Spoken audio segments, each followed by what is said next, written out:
Hello beautiful people, welcome back to government set and manifestation.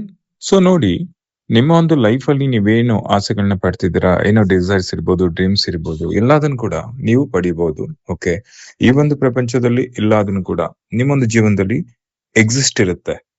ಅರ್ಥ ಆಗ್ತಿದೆಯಲ್ಲ? ಅಂದ್ರೆ ಪ್ರತಿಯೊಂದು ಸಾಧ್ಯತೆ, ಪ್ರತಿಯೊಂದು ಅವಕಾಶ, ನೀವು ಬಯಸೋ ಪ್ರತಿಯೊಂದು ಜೀವನದ ರೂಪ. ಓಕೆ, ಅಂದ್ರೆ ಇವಾಗ ನಾವೇನ್ ಹೇಳ್ತೀವಿ, ನನ್ನ ಒಂದು ಡಿಸೈರ್ ರಿಯಾಲಿಟಿ ಇದಾಗಿರ್ಬೇಕು, ನನ್ಗೆ ಈಸಿಲಿ ಮ್ಯಾನಿಫೆಸ್ಟ್ ಆಗ್ಬೇಕು, ನಾನು ಬಯಸಿದ್ದೆಲ್ಲ ನಾನು ಪಡಿಬೇಕು ಅಂದ್ರೆ ನಿಮ್ಮ ಜೀವನದಲ್ಲಿ ನೀವು ಅನ್ಕೊಳ್ಳೋದು ಕೂಡ ಸಾಧ್ಯ ಆಗುತ್ತೆ. ಬಟ್ ಇಲ್ಲಿ ನೀವು ಅದಕ್ಕೆ ಅಲೈನ್ ಆಗ್ಬೇಕು, ಅದು ತುಂಬಾನೇ ಇಂಪಾರ್ಟೆಂಟ್. ಯಾಕಂದ್ರೆ ನೀವು ಹೊರಗಿನ ಪರಿಸ್ಥಿತಿಗಳು ಏನಿದೆ ಅದ್ರ ಮೇಲೆ ನಿಲ್ಲೋದಲ್ಲ, ನಿಮ್ಮ ಒಳಗಿನ ಸ್ವಭಾವ, ಅಂದ್ರೆ ನೀವು ಹೇಗೆ ಅದಕ್ಕೆ ರೆಸ್ಪಾಂಡ್ ಮಾಡ್ತೀರಾ, ನಿಮ್ಮ ಇನ್ನರ್ ಅಲ್ಲಿ ನಿಮ್ಮ ಬಗ್ಗೆ ನೀವು ಹೆಚ್ಚು ಸೆಲ್ಫ್ ಕಾನ್ಸೆಪ್ಟ್ ಮೇಲೆ ವರ್ಕ್ ಮಾಡಿದ್ರೆ, ಇನ್ನರ್ ರಿಯಾಲಿಟಿ ಮೇಲೆ ವರ್ಕ್ ಮಾಡಿದ್ರೆ ಆಟೋಮೆಟಿಕಲಿ ಅದು ಔಟರ್ ಅಲ್ಲಿ ರಿಫ್ಲೆಕ್ಟ್ ಆಗುತ್ತೆ. ಅಂದ್ರೆ ಮುಖ್ಯವಾಗಿ ನಿಮ್ಮ ಇನ್ನರ್ ಡೈಲಾಗ್ಸ್, ನಿಮ್ಮ ಬಗ್ಗೆ ನೀವು ಹೇಳ್ಕೊಳ್ಳೋದು, ನೀವು ಪಾಸಿಟಿವ್ ಆಗಿ ಹೇಳ್ಕೊಂತಾ ಇದ್ದೀರಾ, ನೆಗೆಟಿವ್ ಆಗಿ ಹೇಳ್ಕೊಂತಾ ಇದ್ದೀರಾ. ನೆಗೆಟಿವ್ ಆಗಿ ಹೇಳ್ಕೊಂತಾ ಇದ್ರೆ ನೆಗೆಟಿವ್ ಆಗಿ ಹೊರಗಡೆ ವ್ಯಕ್ತ ಆಗ್ತಾ ಇರುತ್ತೆ, ಪಾಸಿಟಿವ್ ಆಗಿ ಹೇಳ್ಕೊಂತಾ ಇದ್ರೆ ಪಾಸಿಟಿವ್ ಆಗಿ ವ್ಯಕ್ತ ಆಗ್ತಾ ಇರುತ್ತೆ. ಬಿಕಾಸ್ ಇದು ನಿಮ್ಮ ಐಡೆಂಟಿಟಿ. ಇಲ್ಲ, ನನಗೆ ಸಾಧ್ಯ ಇಲ್ಲ, ನನ್ಗೆ ಆಗೋದಿಲ್ಲ, ನಾನು ಅದಕ್ಕೆ ಅರ್ಹತೆಯನ್ನ ಹೊಂದಿಲ್ಲ, I am not deserving person ಅಂತ ನೀವು ಹೇಳ್ಕೊಂತಾ ಇದ್ರೆ, ಸೊ ನಿಮ್ಮ ರಿಯಾಲಿಟಿಲಿ ಅದೇ ವ್ಯಕ್ತ ಆಗ್ತಾ ಇರುತ್ತೆ.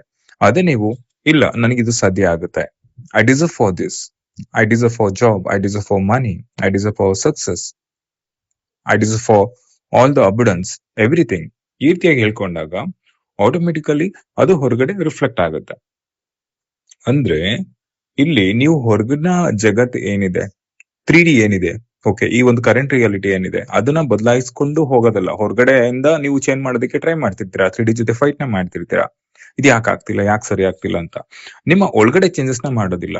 ಯಾವಾಗ ನಿಮ್ಮ ಒಳಗಿನ ಮನಸ್ಥಿತಿಯನ್ನ ಬದಲಾಯಿಸ್ತೀರಾ, ಅಂದ್ರೆ ನೀವು ಬಯಸೋ ಜೀವನ ಆಲ್ರೆಡಿ ನಿಮ್ದಾಗಿದೆ, ಆ ಒಂದು ದೃಢ ನಂಬಿಕೆಯಿಂದ, ನಿಮ್ಮ ಇನ್ನರ್ ಕಾನ್ಸೆಪ್ಟ್ ಇಂದ, ಸೆಲ್ಫ್ ಕಾನ್ಸೆಪ್ಟ್ ಇಂದ, ನಿಮ್ಮ ಇನ್ನರ್ ಅಲ್ಲಿ ಹೆಚ್ಚೆಚ್ಚು ಪಾಸಿಟಿವ್ ಆಗಿ ಪ್ರೋಗ್ರಾಮ್ ನ ಮಾಡ್ಕೊಂಡಾಗ, ನಿಮ್ಮ ಡಿಸೈರ್ ರಿಯಾಲಿಟಿಗೆ ಸಬ್ ಕಾನ್ಸಿಯಸ್ ಪ್ರೋಗ್ರಾಮ್ ನ ಮಾಡಿದಾಗ, ಅದಕ್ಕೆ ಅಲೈನ್ ಆದಾಗ ಹೊರಗಡೆ ಆಟೋಮೆಟಿಕಲಿ ಚೇಂಜಸ್ ಆಗುತ್ತೆ.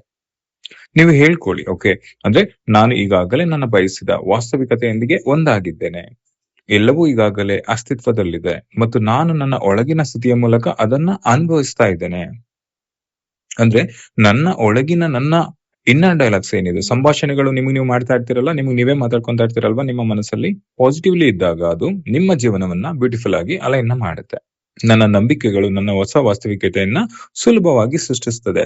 ಅಂದ್ರೆ ನೀವು ಹೆಚ್ಚು ಪಾಸಿಟಿವ್ ಆಗಿ ನಿಮ್ಮ ಒಂದು ಲೈಫ್ ಕಡೆ ನೀವು ವಾಲ್ದಾಗ, ನಿಮ್ಮ ಇನ್ನರ್ ಅಲ್ಲಿ ನಿಮ್ಮ ಹೆಚ್ಚು ಪ್ರೋಗ್ರಾಮ್ ನ ಚೇಂಜ್ ಮಾಡಿದಾಗ ಆಟೋಮೆಟಿಕಲಿ ಚೇಂಜಸ್ ಆಗುತ್ತೆ.